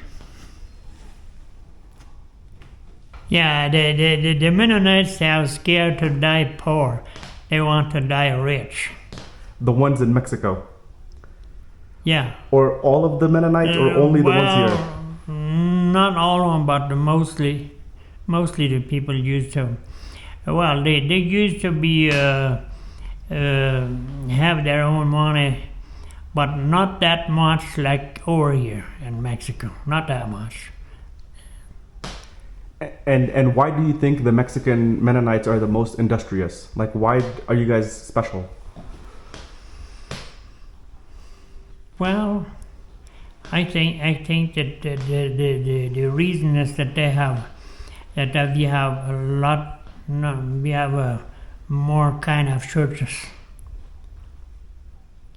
One church, if I don't like this church, I go to another one. I go to another, and if we had just one church, it would help. Anyway, it would help. But if people begin to go out from their de los principios, ya empezamos mal. And a lot of the Latin countries, a lot of Belize, like a lot of the Mennonites in the Latin country, are they originally from Mexico? Oh, from Mexico, yeah. Originally they are from Mexico. They don't like Mexico. Well, their roots in Canada. Okay, Canada, but also Mexico. They don't like Mexico. Like it's becoming too modern. Then they go to Belize. Belize becomes too modern. Then they go to a different country, correct? In Bolivia. And then what's after Bolivia? Well, Bolivia's. There are a lot of colonies, but small colonies. I don't know how many people know, but small colonies. They don't have much. They don't have a big like over here that big colonies.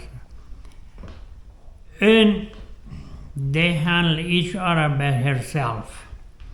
They wouldn't allow that our preachers could give the word over there. They wouldn't allow that. And if they would invite over here to preach over here, they wouldn't come.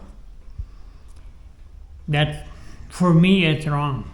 I think the word of God, we need that in the whole world. No matter who it is, no matter where. If they invite you,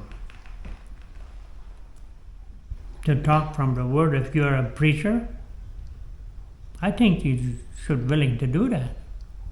But that's my opinion. It's not my opinion. It's not the best always. Did you hear about what happened in Bolivia many years ago about the incidents of the men, the local men who did bad things to the local women? Did you hear it? Did you hear it on the news? And what was your opinion on that? It's very sad. They didn't pay much attention, but for the young folks, because we have.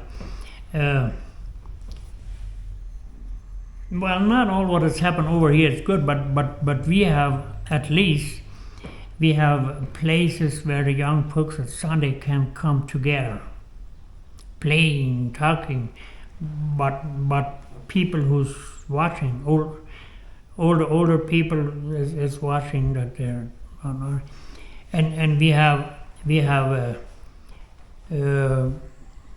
one evening in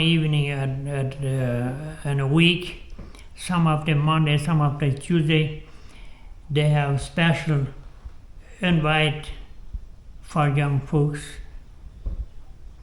to sing, to talk, to some people would talk, preachers would talk, and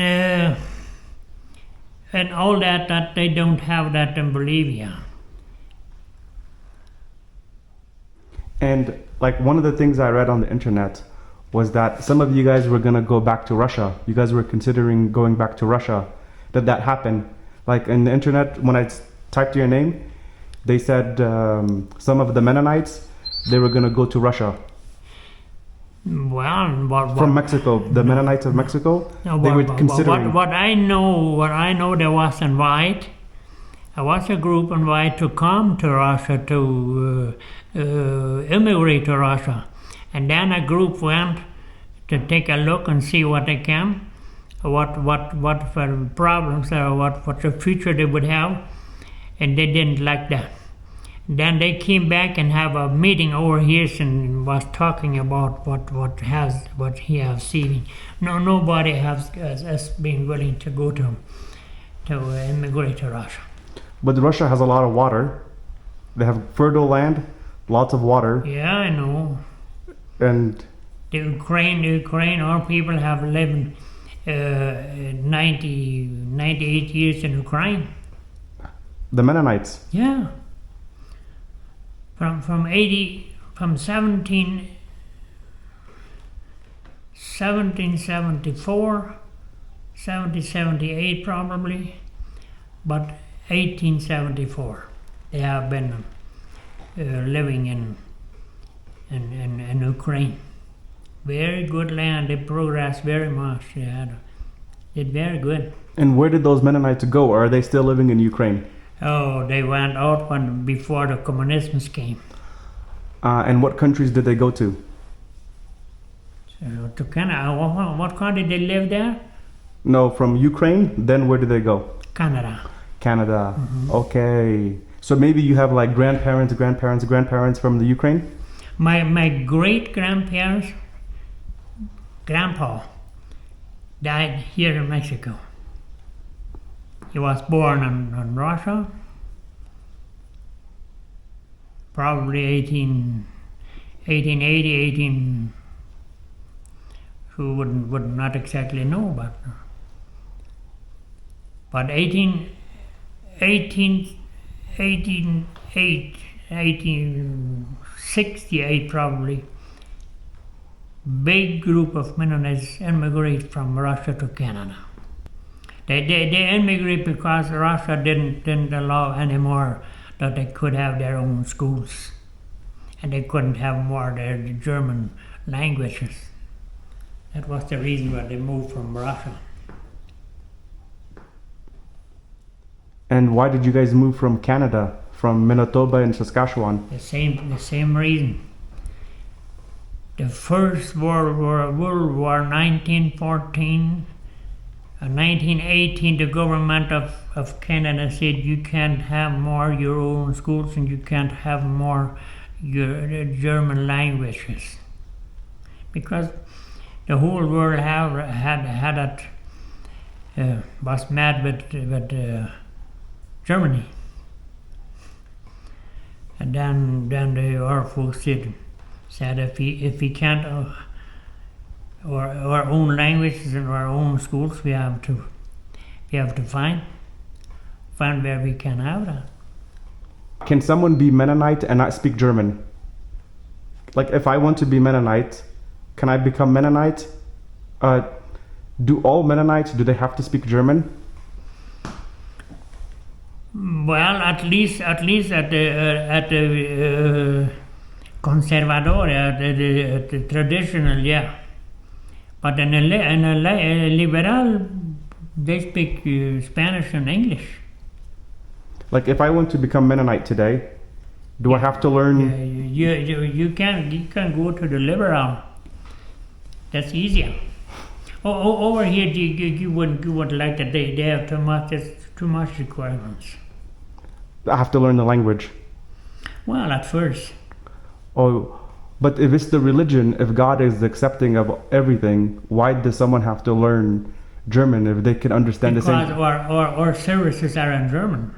Our services, church services are in German always. That's why.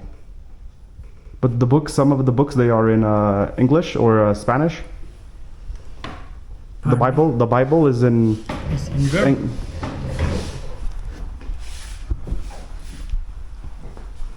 Oh, this is a Bible.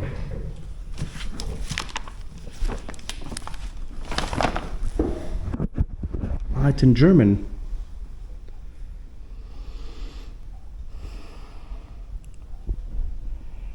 It's in German. And does every Mennonite person know how to read?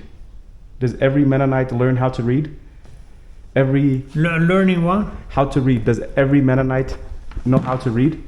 Outage. No, cada Mennonita saben leer, cada Mennonita. Y hoy en día sí, ya que mejoramos la escuela, hace ya más de 25 años que mejoramos la educación, esa gente toda habla, lee bien, lee más bien, lee el español y el alemán. Y antes, cuando joven, la gente sabe leer. Puro alemán. Puro alemán. Sí. Ah, pero saben leer, cada Mennonita sabe leer. Bueno, sabe que cuando la escuela, cuando el profesor tiene 60 niños,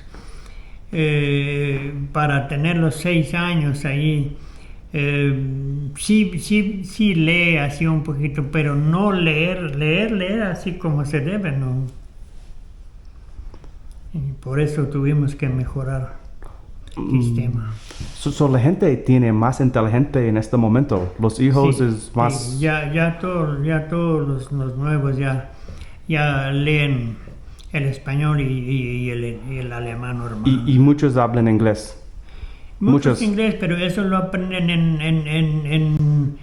en nocturnos, en escuelas nocturnas también. Pueden ir ya cuando salen de la escuela, de la tradicional, cuando ya tienen más de 13 años, ya van a los mismos Amish. Aquí dan clases en inglés y mucha gente va.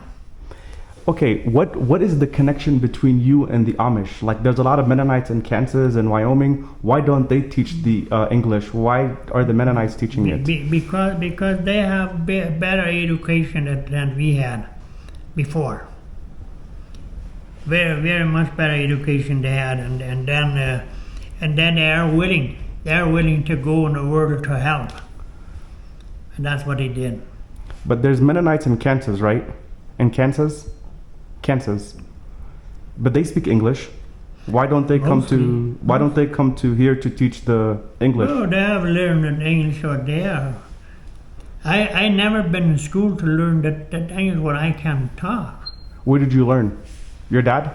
Practicing that.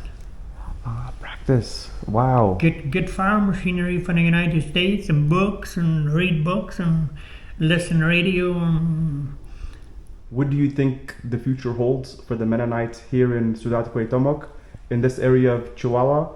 What is your prediction for the next 20 years, 30 years, 50 years from now? What is your prediction? Well, it looks a little bit dark. I think we will lost our culture. Probably some people would agree with me and they would do more about that, but if they don't, we will still keep the name of Mennonites, but I don't know. They don't. A lot of things we are not agree with Mexican systems, but no, it looks a little bit dark. I don't know. I can't. If I think about it, I cannot sleep. I bet I don't think about it. That's not on my power that I can change something. Better I don't think it. Are you not optimistic that life will continue, that Mennonites will continue to prosper, have a growing population, and continue to be productive people? Yeah, I think a lot of people move because they want to keep the system, the tradition, and then they move. And if there would a big group would move, and then the other group will stay and they wouldn't. I don't know. They wouldn't change their mind, and probably Mexican Mennonites, but well, we are Mexican Mennonites, but I sure don't know. I cannot not give opinion because it's for me. It's hard to think that would. I don't think that would keep that way, and I cannot believe that would still growing with the technology. That would be a good thing. I don't think so. How many Mexican people become Mennonites? Convert to becoming Mennonites? Not really. Just a few, but not really. Do you guys have a lot of people, Mennonites, marrying Mexicans?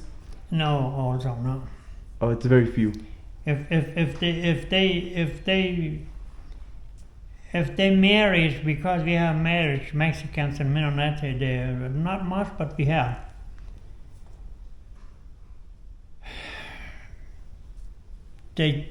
Some of them they give up and they go to church anymore. Some of them would go, but Mennonites don't want to go to the Mexican church, and the Mexican church would not want to the Mennonite church. They want to gather to work and to make money and whatever, but it's a religion. The Mexicans would not agree with Mennonites. The Mennonites would not agree with Mexicans. It's different. Can you say something in German, in your language? You speak German. You also speak Plauditsch. Plauditsch. And you also speak German? Ja, ich spreche auch Deutsch. Okay, can you say something in your local language, Plauditsch? Det är som det var en annan talar med Plauditsch redan, men jag har för diesen Frau gehabt, och vad är det då? Han fragt mig när det tog för de Mennoniten, dat zit mig med till dessa evensberättelserna så att säga.